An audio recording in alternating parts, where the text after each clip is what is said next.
Chapter 109 meet my little sister. Ashvi Viraj smile करते हुए बोला, ओके। इतना कहकर वो स्टेज की तरफ इशारा करता है। सभी लोग उस तरफ देखते हैं। कुछ लोग हैरान थे तो कुछ समझने की कोशिश कर रहे थे कि यह कौन है। स्टेज पर एक प्यारी सी लड़की खड़ी थी जिसने ब्लैक कलर की एयरलाइन गाउन पहनी हुई थी जो उसके घुटनों तक थी। पैरों में ब्लैक हिल, काली आंखें, घुंघराले बाल, गोरा रंग, तीखे नैन नक्श। वो मुस्कुरा कर सबको देख रही थी। वो चलते सबके पास आती है और विराज के पास जाकर खड़ी हो जाती है। माही और अनु उसे देखकर कंफ्यूजन से उसे देख रहे थे। वहीं बाकी सबके चेहरे पर खुशी थी, पर लक्ष्य का चेहरा अजीब बन गया था। विराज खड़ा होकर उस लड़की के कंधे पर हाथ रखकर बोला, meet my little sister Ashvi. ये सुनकर माही और अनु दो के चेहरे पर स्माइल आ जाती है। उनके मन में अलग ही पुलाव पक रहे थे। तभी आश्वी स्माइल करते हुए बोली, हिल गाइज, मैं आपकी वही आरू हूँ। आप सब मुझे ऐसे क्यों भूल रहे हैं? और अमन भाई और आर्द्व भाई, आपकी बहन खड़ी है यहाँ पर। 4 साल बाद आए हो। आप सबको नहीं लगता आप कुछ भूल रहे हैं? अमन और आर्द्व खड़े होते हैं और ये देखकर आश्वी दौड़कर उन दोनों के गले लग जाती है। उसने दोनों के गले में अपने हाथ डाले थे और वो अब लटक रही थी। उसके पैर हवा में थे। वो अमन बोला, हाय, इतना प्यार तो मेरी माँ भी नहीं करती कि जान ही ले ले मेरी। इस बात पर आश्वी वैसे ही रही और बोली, हाँ तो पहले वादा करो कि आप हमें घुमाने लेकर जाओगे, नहीं तो ये बहन का प्यार भारी पड़ जाएगा। इस बात पर अमन बोला, हाँ भारी तो पड़ रहा है। गई तब 20 किलो की थी और अब 100 किलो की हो गई है तू। ये सुनकर आश्वी ने उन दोनों को छोड़ दिया और अमन को घूर कर देखते हुए बोली, फर्स्ट ऑफ ऑल मैं 100 किलो की नहीं हूँ, मैं 47 किलोग्राम की हूँ, समझे? और फिर वो आर्द्व की तरफ देखकर बोली, और आर्द्व भाई, आपने मौन व्रत लिया है क्या? और आपकी तोड़फो वाइफ कहाँ है? ये सुनकर आर्द्व, विराज और अमन सकपका कर एक दूसरे को देखने लगते हैं। आर्द्व आश्वी के मुंह पर हाथ रख धीरे से बोला, क्यों आते ही अपने भाई की घर गृहस्थी को उजाड़ने पर तुली है? चुप कर मेरी माँ। तभी आश्वी अपने मुंह पर से हाथ हटाकर बोली, माँ नहीं बहन। फिर उसकी नजर पीछे जाती है जहां माही खड़ी थी। वो उसे देखकर बोली, आप? वो कुछ बोलती उसे पहले ही रोहित बोला, जी हाँ, यही है बॉस की तोड़फो वाइफ, जिन्हों बड़ी शिद्दत से बॉस का बनवाया हुआ ऑफिस की हालत खराब कर दी थी। इतना सुनना था कि माही उसे कुछ बोलती कि उसे पहले ही रूबी रोहित के मुंह पर एक मुक्का जड़ दिया और बोली, अबे काली जुबान, शैतान का घर, ऊपरी मंजर के खाली कमरे, तुमको समझ नहीं आता क्या कि अपनी लेडी बॉस को इज्जत से बात करनी चाहिए? सब रोहित को आंखें फाड़े देख रहे थे। उसकी नाक लाल हो गई थी। अच्छा, रूबी ने हल्के से मारा था। वो अपनी नाक सहला रहा था। बेचारे की हालत खराब हो गई। तभी माही की बात सुनकर सबके ऊपर बम फट गया। रोहित जी, आप घर पर भी अपनी बीवी से मुके खाते हैं क्या? मतलब ढोल समझकर यहाँ से वहां बजाती रहती है क्या? आपने इनसे शादी क्या पिटने के लिए की है? आप हमेशा वो आगे कुछ बोलती कि आर्द्व उसका मुंह बंद कर देता है। उस दिन उसे लगा था माही को गलत फैमिली हो गई होगी, इसलिए वो रोहित और रूबी शादी की बात की थी। कुछ देर बाद रोहित और रूबी सबके सामने खड़े थे और सभी लोग उन्हें देख रहे थे। लक्ष्य एक्साइटेड होकर बोला, अब बता भी दो, मेरे नाजुक से कान तुम्हारी स्टोरी सुनना चाहते हैं। वैसे तुम चाहो तो मुझे कान में बता सकते हो। मैं बड़े सस्पेंस, मिस्ट्री और थोड़ा बहुत मसाला मारकर बहुत ही दिलचस्प कहानी सुनाऊंगा सबको। हाँ सच में? इस पर आश्वी बुदबुदाई, दिमाग का पेंच अभी भी डाला है, अपने कौवे जैसी शक्ल और अक्ल लेकर जैसे अपने आप को महान आत्मा कहता फिरता है। रोहित लक्ष्य की बात पर बोला, जी नहीं सर, उसकी जरूरत नहीं है, मैं बता देता हूँ सच क्या है। फिर वो आर्द्व की तरफ देखकर बोला, सर आपको पता है हम उस दिन मॉल में खिलौने खरीदने आए थे और अपने विराज सर और अमन सर को देख लिया था और आप उस बड़े से डोरेमोन में छुप गए थे। ये सुनकर सभी आर्द्व की तरफ देखने लगते हैं। आर्द्व उन सबको अपनी तरफ देखता पाकर रोहित पर झेपते हुए बोला, यहाँ मेरी नहीं तुम्हारी हिस्ट्री खोलनी है। अमन बोला, इसका मतलब रोहित ने जो कहा वो सच है? मतलब सच में आर्द्व सिंह राठौड़ एक डोरेमोन में छुप गया था? और फिर क्या हुआ था? ये सुनकर आर्द्व माही की तरफ देखता है। माही अपनी नजरें चुराते हुए बोली, आई थिंक हमें रोहित जी की स्टोरी सुननी चाहिए, फिर भूख भी लगी है। रोहित आर्द्व की तरफ देखकर बोला, सॉरी सर, पर यह कन्नेकश आपसे ही जुड़ा था तो इसलिए। उसके बाद में भी दूसरे डोरेमोन में बैठ गया और जा टपका इस गुंडी के कमरे में जो इसने अपनी किसी दोस्त को छुपाने के लिए मंगवाया था। फ्लैशबैक, रोहित डोरेमोन में बैठे बैठे ही सो गया था और जब उसकी आंख खुली तो वो तुरंत उठ बैठ खड़ा हो गया। वो डोरेमोन की जिप खोल कर देखता है तो उसकी आंखें बड़ी हो जाती हैं और वो अपनी आंखें बंद कर बोला, मैंने कुछ नहीं देखा। सामने रूबी जो अपने कपड़े बदल रही थी वो किसी की आवाज सुनकर हड़बड़ा कर पीछे देखती है तो रोहित डोरेमोन में से अपना सर निकालकर अपनी आंखों पर हाथ रखकर बैठा था। रूबी ने जल्दी से शादी का जोड़ा पहनकर उसके पास आते हुए बोली, साले कौन है बे तू जो ऐसे डकैत की तरह घुसा चला आ रहा है? इतना कहकर वो रोहित का कॉलर पकड़ लेती है और बोली, साले कमीने कहीं के तू राखीद का आदमी है ना, इसलिए तुम्हें भेजा है मेरी दोस्त को उठवाने के लिए। रोहित अपनी आंखें बंद किए हुए बोला, देखिए देवी जी, मैं किसी राखीद वाखीद को नहीं जानता, मुझे नहीं पता वो कौन है, मैं तो एआर मल्टीनेशनल कंपनी का पा हूँ, मैं बहुत शरीफ इंसान हूँ। रूबी उसे घोर से देखती है, फिर उसके बोली, साले चिंदी चोर कहीं का, तू शरीफ है, देखा शादी वाला घर है आ गया, पर तू जानता नहीं मैं कौन हूँ। रूबी रेड्डी नाम है मेरा। इतना कहकर वो रोहित के सर पर बंदूक तान देती है। रोहित अपनी आंखें खोलकर जब रूबी को पहली बार देखता है तो बस देखता ही रह जाता है। वो लाल जोड़े में बहुत ही खूबसूरत दिख रही थी, और वो रुबाबदार चेहरा, वो तो उसमें खो गया था। रूबी गुस्से में रोहित को घूर रही थी और तभी दरवाजे पर किसी की आवाज आई। जान, दरवाजा खोलो, देख तेरा दुल्हा खुद तुझे लेने आया है। चल अब इंतजार ना करवा और चुपचाप दरवाजा खोल, नहीं तो मन्ने गुस्सा आ जाएगा और तू वो झेल ना पावेगी, तो दरवाजा खोल। इतना कहते हुए उसने दरवाजा पीटना शुरू कर दिया। रूबी कुछ सोचकर रोहित से कुछ कहती है और फिर घूंघट लेकर दरवाजा खोल देती है। सामने खड़ा आदमी दुल्हे के पहनावा पहना था। वो बहुत डरावना दिखाई देता था। उसके चेहरे पर एक गहरा कट लगा हुआ था, अच्छी कद काठी का था। वो अंदर आने लगा तो रूबी ने अपने कदम पीछे लेने लगी। वो राखी था। वो रूबी को ऊपर से नीचे तक अजीब नजरों से देखते हुए बोला, सारा सारा माल लग रही हो छोरी, आज खुद तो मारी हो जावेगी तेरे जिस्म का। आहा, उसकी आवाज आए कोई कि रोहित ने उसके सर पर लोहे का डंडा मार दिया था। वो नीचे गिर जाता है। रूबी उसकी नस चेक बोली, साला जिंदा है ये चिंदी चोर, दरवाजा बंद कर और इसके कपड़े निकाल और पहन जल्दी से, नहीं तो तेरी खोपड़ी उड़ा दूंगी। रोहित उसकी गन देखकर हाँ सर हिला देता है और दरवाजा बंद कर राखीत के कपड़े निकालकर खुद पहनकर राखीत को डोरेमोन में बंद कर देते हैं और वहीं रोहित सेहरा लगा देता है और रूबी घूंघट डाल देती है। वो गन अपनी कमर में रखते हुए बोली, अगर चालाकी तो तू तो गया बेटा। रोहित डरते हुए बोला, ये तुम ठीक नहीं कर रही हो गुंडी, ये बिल्कुल ठीक नहीं है। रूबी अपनी गन निकालने जाती है तो रोहित अपने मुंह पर हाथ रख देता है। थोड़ी देर बाद वो दोनों मंडप में बैठ हुए थे। उनके सामने एक आदमी और औरत को बंदूक की नोक पर रखा था। पंडित जी शादी की सारी रस्में पूरी करवाकर बोले, ये शादी संपन्न हुई। ये सुनकर रूबी के फेस पर एविल स्माइल आ जाती है। वो लोग उन औरत और आदमी को छोड़कर बोले, चलो रे मजे करो, आज तो भाई की शादी हो गई, सारा भाभी जी बंधाई हो। रूबी रोहित का हाथ पकड़कर खड़ी हो जाती है तो सभी लोग गाड़ी की तरफ बढ़ जाते हैं और रोहित और रूबी राखीत की कार में बैठ जाते हैं, जहां पर एक ड्राइवर और एक राखीत का आदमी मान बैठा हुआ था। रोहित की तो हालत खराब हो रही थी। वो कहाँ कागज और स्याही में उलझने वाला इंसान आज बंदूक और गुंडों के बीच फंस गया था। तभी मान बोला, भाई इसको बापू के पास लेकर जाना है क्या, या फिर कोठरी में जाना है। रोहित के मुंह से तो शब्द कहाँ फूट रहे थे। रूबी ने देखा कि सभी गाड़ियों आगे चली गई थी।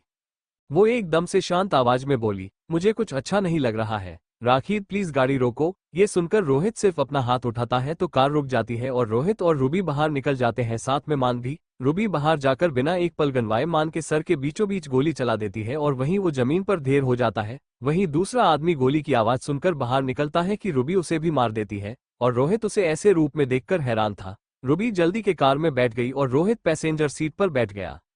कुछ आगे जाकर रूबी कार रोककर बोली, चल निकल। और हाँ, रूबी रेड्डी पहली बार किसी को जिंदा छोड़ रही है तो खबरदार अगर किसी को बताया तो। इतना कहकर वो रोहित को देखते हुए उसके फेस पर एक पंच मार देती है। आहा, रोहित अपने मुंह पर हाथ रखकर रूबी को देखता है, फिर कार से उतरते हुए बोला, गुंडी कहीं की, पवित्र को अपवित्र कर दिया। रूबी उसकी तरफ नम आंखों से देखकर कार वहां से बढ़ा देती है। Flashback and. रूबी बोली, फिर हमारे रास्ते अलग हो गए बॉस, वो बीच में जब मैंने महीने की छुट्टी ली थी तब की बात है। फिर हम उस दिन उस पहाड़ी विला में मिले थे। तभी अनु की जोर जोर से हंसने की आवाज आई और सभी लोग उसकी तरफ देखने लगते हैं। माही तो अनु को आंखें फाड़कर देखने लगी थी। क्या हुआ अनु को जानने के लिए सुनते रहिए परिक्रमा करते दिल इश्क का अनोखा हमसफर 1, एक दिलचस्प लव स्टोरी। तो मिलते हैं दोस्तों नेक्स्ट एपिसोड में। Hand waving chapter 110 I love you Viraj. तभी अनु की जोर जोर से हंसने की आवाज आई और सभी लोग उसकी तरफ देखने लगते हैं। माही तो अनु को आंखें फाड़कर देखने लगी थी। अनु जोर जोर से हंसते हुए टेबल पर चढ़ गई थी और पालखी मारकर बैठी थी। माही अनु को देखते हुए बोली, अनु तूने शराब पी है, तुम्हें चढ़ गई है, तू उत्तर नीचे। तभी अनु रोहित और रूबी को देखते हुए बोली, हाय, तुम दोनों की शादी एकदम मस्त तरीके से हुई थी, आप दोनों को शादी मुबारक हो। वैसे फर्स्ट नाइट हो गई क्या। ये सुनकर दोनों हड़बड़ाकर एक दूसरे को देखने लगते हैं। सभी लोग कभी अनु को तो कभी रोहित और रूबी को देखते हैं। आश्वी जो बंसी के पास बैठी थी वो धीरे से बोली, कौन है ये। है बड़ी खुशमिजाज की हम सब यहाँ प्रेम कहानी सुन रहे थे और यह पीने में लगी हुई थी। तभी बंसी बोली, आशिका शाह है, प्यार से सब अनु कहते हैं। I am not sure but Viraj भाई से पसंद करते हैं। ये सुनकर आश्वी विराज को देखती है जो बिना किसी भाव से अनु को देख रहा था। वो मन में बोली, भाई आपने बच्चेपन से अपने हर इमोशंस पर कंट्रोल किया है, जो आज आपका प्यार भी आपके चेहरे पर नहीं दिखाई दे रहा है। तभी अनु की आवाज आए, मिस्टर ओब्रॉय आप बहुत बुरे इंसान हैं, आपने उस रात को मेरी मर्जी के खिलाफ वो सब किया और दूसरे दिन चलते बने। वो बोले जा रही थी और सभी लोग विराज को अजीब नजरों से घूर रहे थे। अमन बोला, साले अबे क्या किया है तूने उसके साथ, तो कब से हवसी बन गया। विराज झेपते हुए बोला, मैंने ऐसा कुछ नहीं किया, इसे चढ़ गई है, कुछ भी बोल रही है। तभी कुंज बोला, कहीं ये प्रेग्नेंट नहीं है ना। अमन भाई आप नस चेक कीजिए। अमन खड़े होते हुए बोला, हाँ ये तूने अच्छा याद दिलाया। विराज अमन का हाथ पकड़कर कुंज को घूरते हुए बोला, क्या बकवास कर रहे हो तुम। तब से चुप बैठा था और जबान खोली तभी काली जबान बोल रहा है।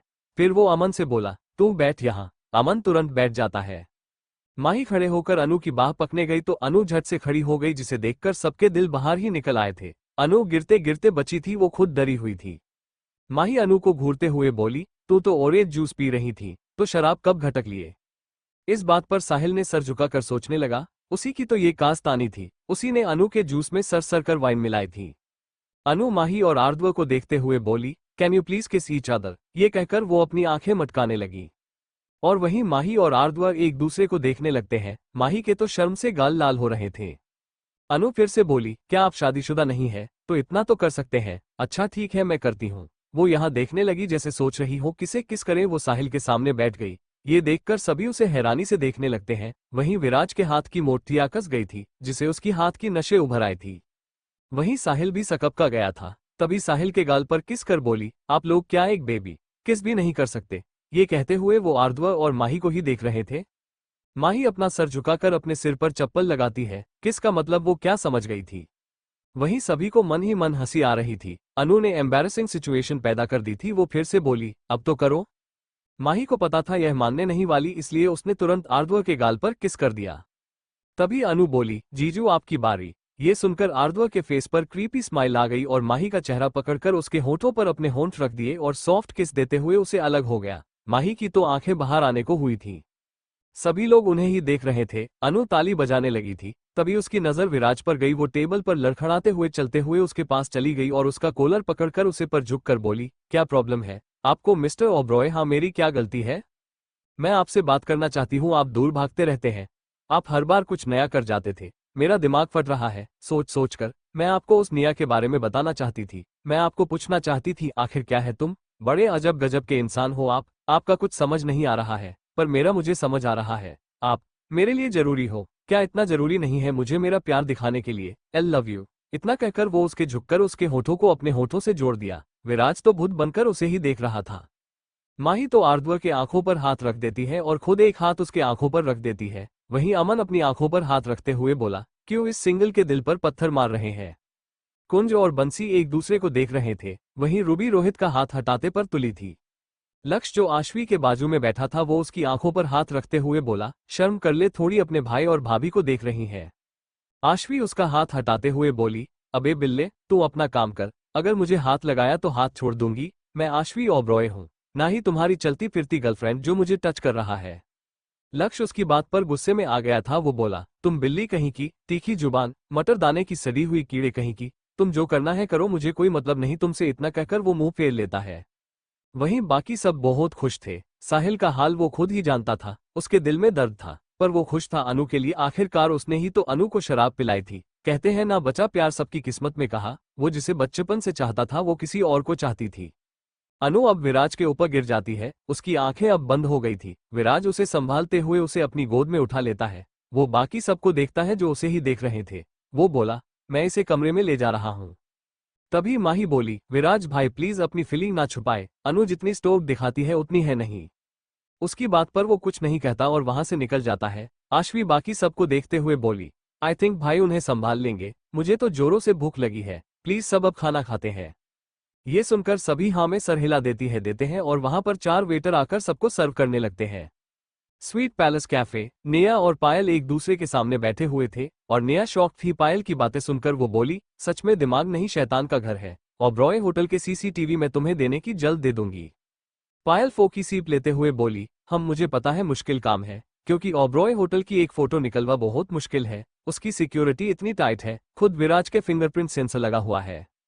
नेहा पास्ता खाते हुए बोली, हाँ वो तो है, उसके घर के नौकर भी इतने वफादार हैं कि पिछले 7 सालों से मैं वहां रह रही हूं, पर उनके सामने भी मुझे पागलपन दिखाना पड़ता है। अभी भी एक इंजेक्शन लगवा कर आई हूं। जो डॉक्टर निशा ने सिर्फ अंदर कुछ कैल्शियम की दवाई है, उस औरत को मैंने पूरी अपनी कंपनी दे दी है। पायल फेक स्माइल देते हुए बोली, तुम तो प्यार में लुट गई हो। हाय, इतने सालों में विराज का दिल तुम्हारे लिए एक बार ना पिघला। नेहा टाइम देखते हुए बोली, वो तो पिघल जाएगा, पर तुम बचकर रहना। अगर निवेद अंकल को पता चला तो तुम खुद नहीं जानती कि वो क्या करेंगे। और आर्द्व से खेल रही हो तो जरा फूंक फूंक कर कदम रखना। पायल एविल स्माइल करते हुए बोली, वो तो मैंने कदम रख दिए हैं। पता है, सबकी हिस्ट्री जाननी चाहिए, कुछ ना कुछ तो मिलता ही है। माही इज सो इमोशनल फुल। दया भाव दिखाते दिखाते खुद कहाँ फंसेगी उसे खुद नहीं पता है। नेहा उठते हुए बोली, okay, I am getting late, BYY तुम्हारा काम कर शाम तक हो जाएगा। पायल स्माइल करते हुए बोली, ओके BYY। नेहा वहां से निकल जाती है। वहीं पायल किसी को कॉल कर बोली, कहाँ है तुम, जल्दी आओ। सामने से कुछ कहा जाता है और पायल वहीं बैठे होकर किसी का इंतजार करने लगती है। वहीं होटल ड्रीमलैंड में सभी लोग खाना खा लिया था और माही ने अनु के कपड़े चेंज कर दिए थे और वो सब विराज और अनु को वहां छोड़कर चले गए थे। माही का मन नहीं था, फिर भी उसने उन दोनों के बारे में सोचकर निकल गई। साहिल ने आनंद जी को कॉल कर बता दिया था कि अनु उसके साथ है। विराज अनु के सामने बेड पर बैठा हुआ था, वो चैन की नींद सो रही थी। विराज को उसकी बचकानी हरकतें और फिर उसका प्रपोज कर उसे किस करना याद आ रहा था और उसकी नजर अनु के होठों पर जाती है। वो झुककर हल्के से उसके होठों को चूमकर बोला, मेरे लिए तुम जरूरी हो, आई लव यू, बस तुम्हें खोने से डरता हूँ। वो खड़ा हो पाता कि अनु ने उसके गर्दन में अपनी बाहें डाल दी और खुद के करीब कर लिया। विराज खड़े होने की बजाय उसके ऊपर गिर जाता है। विराज अनु के चेहरे को देखता है जो एकदम मासूम सा था। उसे दूर होने का मन उसे बिल्कुल नहीं था। वो उसके ऊपर से हटकर, वो कुछ सोचकर उसे अपनी बाहों में समेटकर अपनी आंखें बंद कर देता है। आज उसे वो चेन मिला था जो उसे बरसों से तलाश थी। क्या होगा विराज और अनु के रिश्ते में, नेहा होने देगी उन्हें एक, क्या करने वाली है पायल, जानने के लिए सुनते रहिए परिक्रमा करते दिल इश्क का अनोखा हमसफर 1, एक दिलचस्प लव स्टोरी। तो मिलते हैं दोस्तों नेक्स्ट एपिसोड में। Hand waving chapter 111, I am waiting for you. अगली सुबह राठौड़ मेंशन। माही एक फेस पर सोवोल्ड बड़ी सी स्माइल थी। वो आर्द्व को सूट पहना रही थी। आर्द्व मिरर में माही को देखते हुए बोला, वाइफी में ये सब खुद कर लेता हूँ, तुम परेशान मत हो। माही का मूड आज बहुत अच्छा था। वो आर्द्व को अपनी तरफ घुमाकर उसकी टाई बांधते हुए बोली, नहीं आर्द्व, आज मेरा मन है तो कर रही हूँ। इतना कहकर वो टाई की नोक बांध देती है और फिर टाई को पकड़कर आर्द्व को अपनी तरफ खींच लेती है और उसे होठों पर अपने होंठ रख देती है। आर्द्व के हाथ उसकी कमर पर चले जाते हैं। आर्द्व उसे हैरानी से देख रहा था और माही उसे आंखें बंद कर उसे पैशनेट किस कर रही थी। आर्द्व भी उसे रिस्पॉन्स देने लगता है। वो बड़ी शिद्दत से एक दूसरे को महसूस कर रहे थे।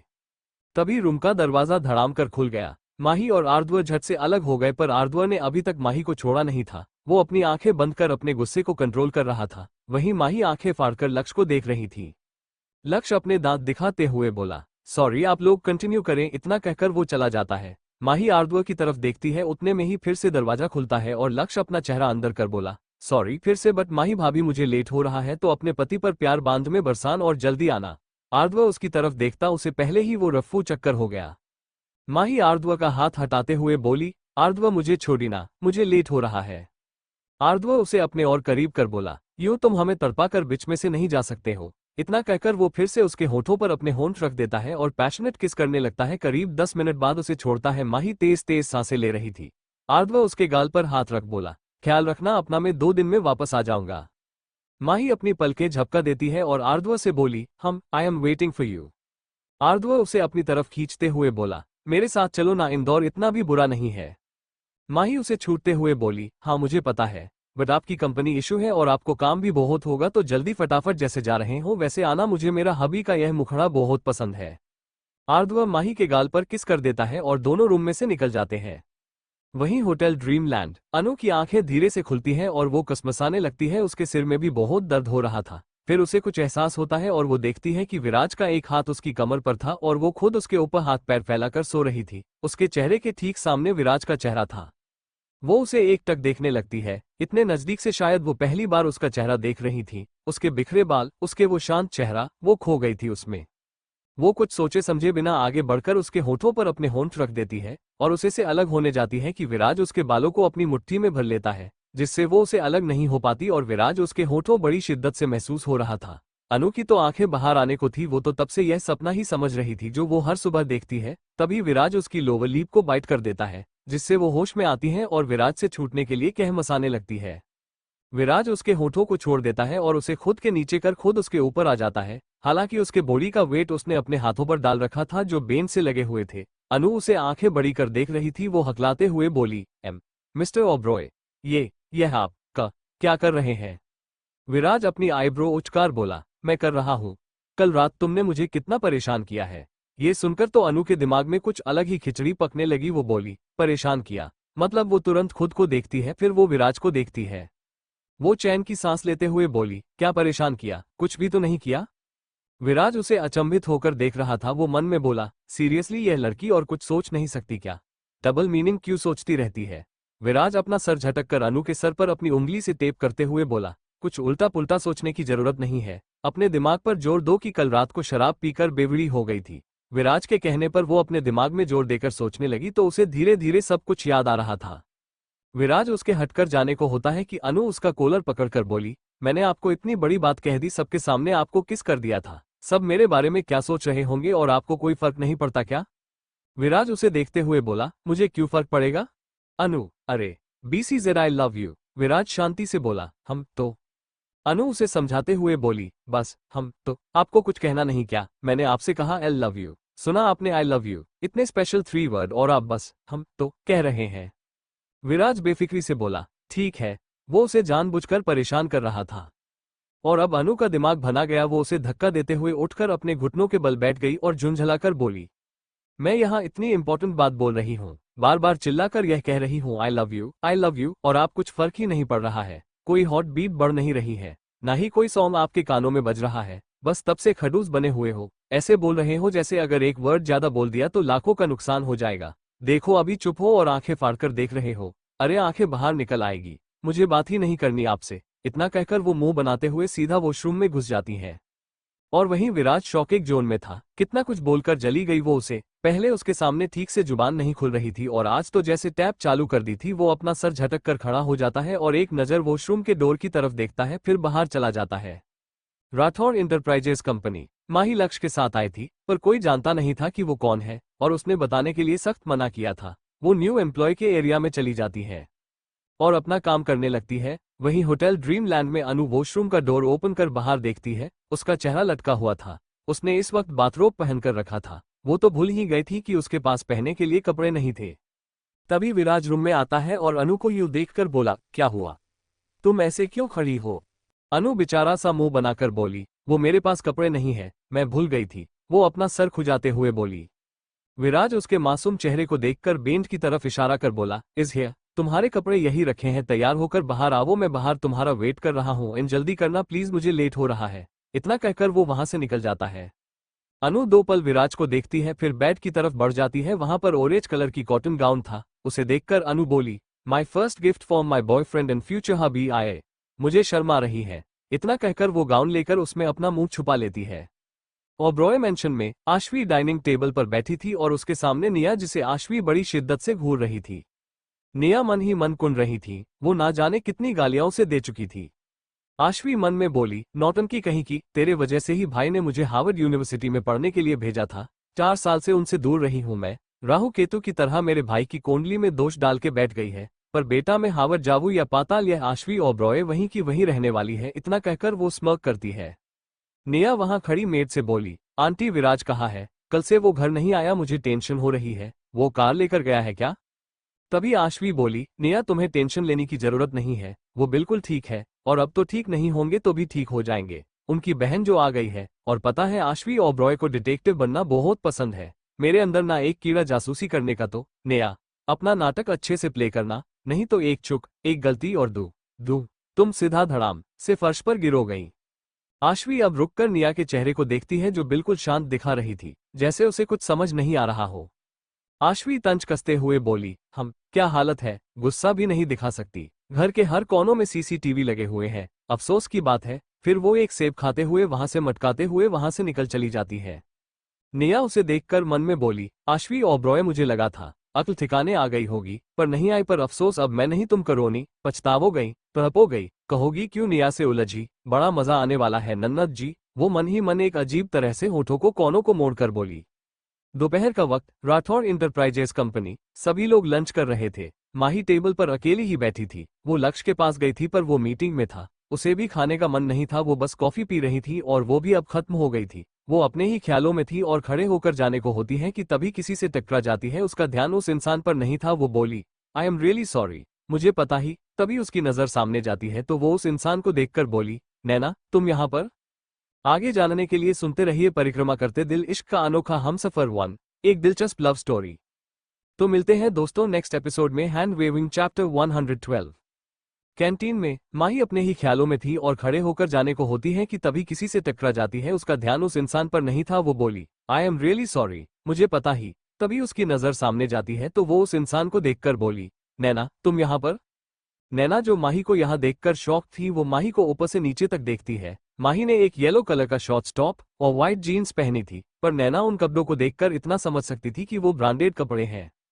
वहीं माही नैना को देखकर शॉक थी, वो भी नैना को ऊपर से नीचे तक देखती है। नैना ने एक पीच कलर का long top and black pant पहनी हुई थी, गले में आईडी कार्ड था। वो उसके चेहरे को देखती है जो हर बार की तरह मेकअप से पोता हुआ नहीं था। माही तो उसे बार बार ऊपर से नीचे देख रही थी। जो हमेशा शॉर्ट ड्रेस पहनती थी वो ऐसे कपड़े, और तो और उसकी खुद के पापा बिजनेसमैन थे, तो वो यहाँ क्यों जॉब कर रही है? पर क्यों? माही का दिमाग तेजी से चलने लगा था। तभी नैना की आवाज आए, would you like to have coffee with me? Mahi Naina की आवाज सुनकर वो होश में आती हैं तो देखती हैं कि नैना चेयर बैठी हुई थी। वो असमंजस में बोली, व्हाट? उसे भरोसा नहीं हो रहा था कि उसके सामने नैना बैठी हुई है। नैना उसे फेक स्माइल देते हुए बोली, लगता है ऊंचा सुन्नती हो, मेरे साथ कॉफी पीना चाहोगी? माही को कुछ समझ नहीं आता है। वो अपना सर ना फिर हाँ में सर हिलाते हुए बोली, हम क्यों नहीं। इतना कहकर वो भी बैठ जाती है।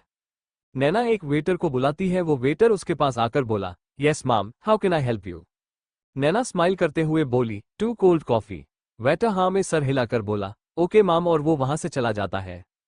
फिर वो माही की तरफ देखकर बोली, तुम यहाँ कैसे? आई मीन कि तुमने तो सिंघानिया इंटरप्राइजेस कंपनी में इंटर्नशिप करने वाली थी ना, तो राठौड़ एम्पायर में कैसे?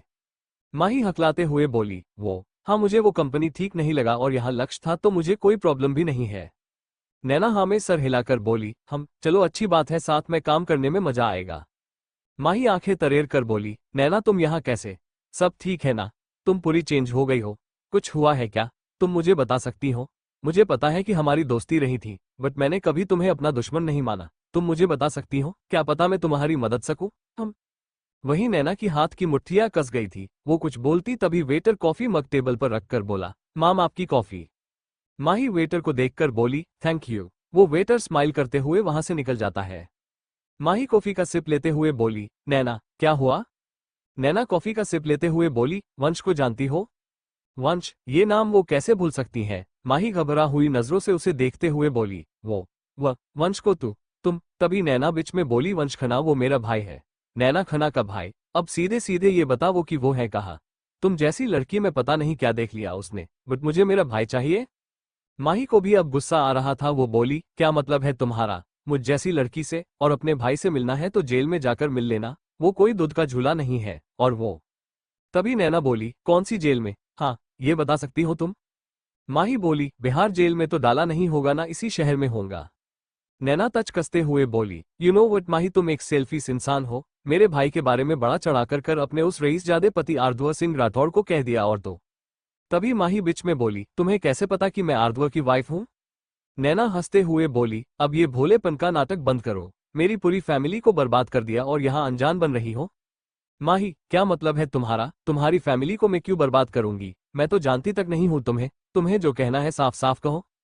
नैना स्मर्क करते हुए बोली, मेरे मुंह से सुनना चाहती हो कि कैसे तुम्हारे हस्बैंड ने मेरी फैमिली का बिजनेस छीन लिया? भाई किसी भी जेल में नहीं है, ना ही उनका कोई अताया पता है। वो बोले जा रही थी और माही जैसे जैसे वो नैना बातें सुन रही थी उसकी आंखें बड़ी हो रही थी। वहीं आर्दवा अपने प्राइवेट जेट में था और उसके साथ रोहित और 2 एम्प्लॉय थे। आर्दवा एक फाइल देखते हुए बोला, रोहित मुझे उस रेड स्पॉट कार का ओनर का नाम चाहिए। रोहित आर्दवा की तरफ देखकर बोला, सर वो जल्द ही पता चल जाएगा। कार की ना ही नंबर प्लेट थी और तो और शहर से दूर जंगलों में चली गई थी, बट सर उस पर उस कार का साइड पार्ट इंजर्ड था, वहां पर स्क्रैच थे। और मैं मुंबई में पिछले हफ्ते 23 रेड स्पॉट कार आई है, उनमें से 13 मुंबई के हैं और बाकी कार आउट ऑफ स्टेट है। और सर मेन बात 3 कार पटना से थी। ये सुनकर आर्दवा तुरंत रोहित की तरफ देखता है। वो बोला, पटना से है तो मुझे उसकी इन्फॉर्मेशन चाहिए सारी। और राहा और जैन को कॉल कर कहो माही की सिक्योरिटी में अगर 1% भी गलती हुई तो वो जिंदा नहीं रहेंगे। रोहित हाँ में सर हिलाकर तुरंत जैन को कॉल करता है। वहीं आर्द्व किसी सोच में डूबा हुआ था। उसे अब इंदौर की फैक्ट्री में मजदूर जो स्ट्राइक पर बैठे थे उन्हें प्रॉब्लम सॉल्व कर जल्दी मुंबई आना था। वहीं विराज और अनु शाह हाउस के बाहर कार में थे। विराज अनु की तरफ देखकर बोला, वो आ गई तुम्हारी मंजिल। इस पर अनु स्माइल करते हुए बोली, मेरी मंजिल तो आप हो जिस पर चलकर मैं अपने मुकाम तक पहुंचूंगी। विराज अनु के गाल पर हाथ रखकर बोला, और वो मुक्का कौन सा है? इस पर अनु उसके कान के पास जाकर बोली, आपसे शादी करना, आपके 7 बच्चों की मम्मा बना और बुढ़ापे में आपसे बहस करना। इतना कहकर वो उसके कान के नीचे किस कर देती है। फिर वो विराज को देखती है। वो आंखें बड़ी कर बोला, तुम एक नंबर की फ्लर्टबाज हो, एक मौका नहीं छोड़ती तुम, मुझे सोचना पड़ेगा। इस पर अनु उसका कॉलर पकड़कर बोली, मिस्टर विराज ओबरॉय, अब अगर आपने मुझे मना किया तो आई सेवर की उस निया से भी बड़ी वाली पागल बन जाऊंगी और बंदूक की नोक पर जबरदस्ती शादी करोगी। विराज उसे स्माइल करते हुए देख रहा था। अनु उसे देखकर वो थोड़ा हिचकिचा जाती है। वो फ्लो में क्या बोल गई। वो तुरंत उसका कॉलर छोड़कर ठीक करते हुए बोली, ओके बी वाई वाई। इतना कहकर वो जाने को होती है कि विराज उसका हाथ पकड़ बोला, आई थिंक तुम कुछ भूल रही हो। विराज अपना गाल आगे कर देता है। अनु स्माइल करते हुए उसके गाल पर किस कर देती है। वहीं उनकी कार से थोड़ा दूर एक इंसान उनकी फोटो खींच लेता है और वो बोला, यहाँ तो रंग रलियां मनाई जा रही है। ये तो बात बताए के पड़े, वैसे हम फोटो बहुत अच्छा खींचता है ना, पता ही नहीं चला कब गुंडे से फोटोग्राफरवा बन गए, चलो बिजू। इतना कहकर वो वहां से अपनी कार भगा देता है। वहीं कैंटीन में माही की आंखों में आंसू थे। उसने सोचा नहीं था कि आर्द्व इतना कुछ बुरा करेगा खान फैमिली के साथ, वो भी सिर्फ वंश की गलतियों पर। उसे नैना ने पूरा सच नहीं बताया था और वहीं नैना मन ही मन रहस्यमय मुस्कान दे रही थी। तभी माही से पीछे से लक्ष्य आता हुआ दिखाई दिया। वो खड़ी होकर बोली, मुझे मेरा भाई चाहिए और कुछ नहीं, मुझे फोन करना तुम। माही हाँ मैं सर हिला देती है और नैना एक पल गनवाए बिना वहां से गायब हो जाती है और फिर बाहर आकर किसी को कॉल कर बोली, मेरा काम ना हो तब तक तुम कुछ नहीं करना, दाल तुम्हें याद होगी, पायल सिंघानिया। दूसरी तरफ से पायल की आवाज आई, yes babe I know, but जो करना है जल्दी करो, तुम्हारे पास सिर्फ 2 दिन है। आर्द्व इंदौर गया है, वो हमारे लिए एक बेस्ट चांस है। आई थिंक यूनिवर्स हमारे साथ है। हम। नैना एविल स्माइल करती है और फिर कॉल कट कर देती है। वहीं कैंटीन में लक्ष्य माही के सामने आकर खड़ा रहता है और माही उसकी तरफ नम आंखों से देखने लगती है। लक्ष्य एक हाथ टेबल पर टिकाता है और दूसरे हाथ से माही की चेन को पकड़कर अपनी तरफ उठाते हुए बोला, है माही क्या हुआ, तू रो क्यों रही है? किसी ने कुछ कहा क्या? किसी ने बदतमीजी की क्या? माही अपना सरनामे हिला रही थी तो लक्ष्य बोला, तो हुआ क्या है? अपने मोटे मोटे आंसू क्यों बहा रही है? तुझे क्या भाई के हाथों मुझे मरवाना है क्या? वो मुझे कंचा चंबा जाएंगे? माही लक्ष्य की तरफ देखकर बोली, कुछ नहीं हुआ है, मुझे माँ की याद आ गई थी। बहुत वक्त हो गया उनसे बात नहीं हुई थी, इसलिए याद आ गई। लक्ष्य उसे चिढ़ाते हुए बोला, माँ की याद आ रही थी कि मेरे भाई की। इतना कहकर वो अपनी आई विंक कर देता है, जिसे देखकर माही के फेस पर स्माइल आ जाती है। वहीं कैंटीन में बैठा इंसान उन दोनों की फोटो ले रहा था। लक्ष्य माही का हाथ पकड़कर उसे खड़ा करते हुए बोला, चल अब कुछ खाते हैं, मुझे भूख लगी है और भाई का भी फोन आया था, वो तुम्हें कॉल कर रहे हैं और तुम कॉल आंसर नहीं कर रही थी। माही उसके पीछे पीछे चलते हुए बोली, हाँ वो फोन साइलेंट पर होगा, मेरा ध्यान नहीं था। लक्ष्य बोला, हम कोई बात नहीं, मेरी बात हो गई भाई से और अभी मेरे पेट में चूहे, घोड़े, गधे सारे जानवर मिलकर कुश्ती कर रहे हैं, पर तुम्हें लेने आना पड़ा। अब जल्दी जल्दी चल, नहीं तो मैं चक्कर खाकर कहीं गिर गया तो क्या इज्जत रह जाएगी मेरी। उसकी बातों पर माही हंस रही थी और कुछ सोच रही थी। वंश के बारे में, कहाँ है वो, जिंदा भी है या मर गया? और जिंदा है तो कहाँ है वो, ठीक है या नहीं, कुछ पता नहीं है। लक्ष्य और माही लक्ष्य के कैबिन में जाकर काउच पर बैठ जाते हैं और दोनों खाना खाने लगते हैं। लक्ष्य को देखकर ऐसा लग रहा था कि वो बरसों से भीगा हो और अब जाकर खाना मिला था उसे। वो प्लेट भर भर कर खाना ठूस रहा था और बोल रहा था, कितना काम करना पड़ता है और उसके लिए स्टेमिनार चाहिए और वो आता है खाने से। माही उसे देखकर मन में बोली, कौन कहेगा कि 2 मिनट पहले समझदार बना इंसान ऐसे बचकानी हरकतें कर सकता है, पता नहीं कौन इसे संभाले गई। हम। इतना कहकर वो एक गहरी सांस लेकर अपना सर झटक देती है। क्या होगा अब? क्या माही पता लगा पाएगी वंश का पता? क्या होगा जब आर्द्व को पता चलेगा? क्या है पायल का प्लान? क्या करेगी निया अब? कौन है वो रेड स्पोर्ट कार का मालिक? क्या है उसका कोई ताल्लुक माही से? उफ, बहुत सारे सवाल हैं उसे सुझाने के लिए। जानने के लिए सुनते रहिए परिक्रमा करते दिल, इश्क का अनोखा हमसफर 1। एक दिलचस्प लव स्टोरी तो मिलते हैं।